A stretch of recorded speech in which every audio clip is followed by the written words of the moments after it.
Hello mga kakunyang. Ato de kog market no. And then wala na ko so kuwang yun ang akong cash nga kuan.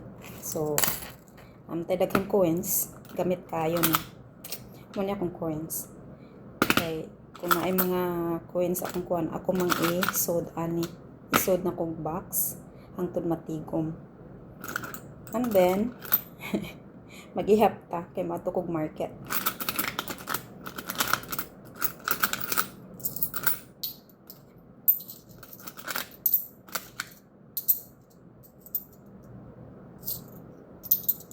Hangtod.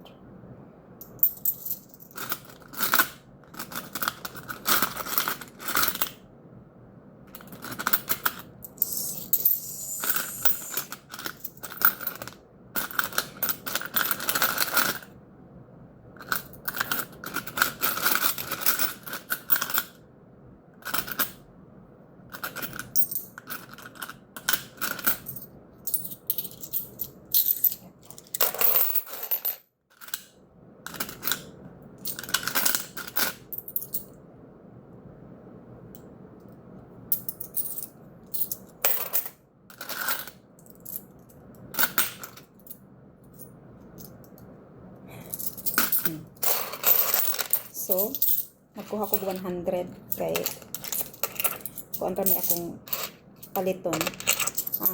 Chicken nga kuan, breast raman nga sa HKTV nga chicken. Kanang process na ba? Pang snack lang sa akong mga alaga. Yang gihatag sa akong amo is na kuan naman, nagamit man ako. So, makuan ta. Magkuha tas atong alkansiya. Diba? Gamit kayo ang mga barya nga imuhang tigomon just in case nga wala na kay makuot. Like now, napa man siguro akong note bell na ko is kuan pare. Pila pa ni? 60. So, just in case na kayo kuan. Dili kaigo kayo pa ko kay bawag pila. Tagpila ang kuan. Chicken breast. Akong paliton. So, ingon ani tulo ni kabuok. Tulo ka white box. And then, ang duha is tag-kuan gihapon tag $1, $5. Yang isa ang isa is tag-kuan lang mga 20 cents. 50 sa mga 10. Yan, akong gitigom. Ako siyang gitigom. Gilahi na ako. Since then, mauna gini akong ginabuhat. Magtigom ko mga coins bitaw.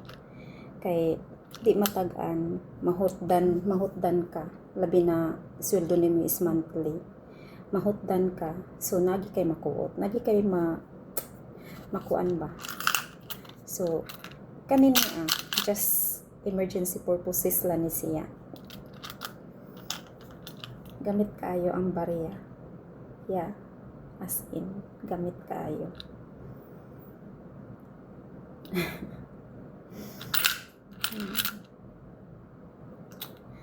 Unang di ko magdag barya, di ko magdag kuan sa akong pitaka kay as in bukat magud kay siya. And then hunong nakugkuan ani before kay last year man siguro to or before ko ni vacation last year.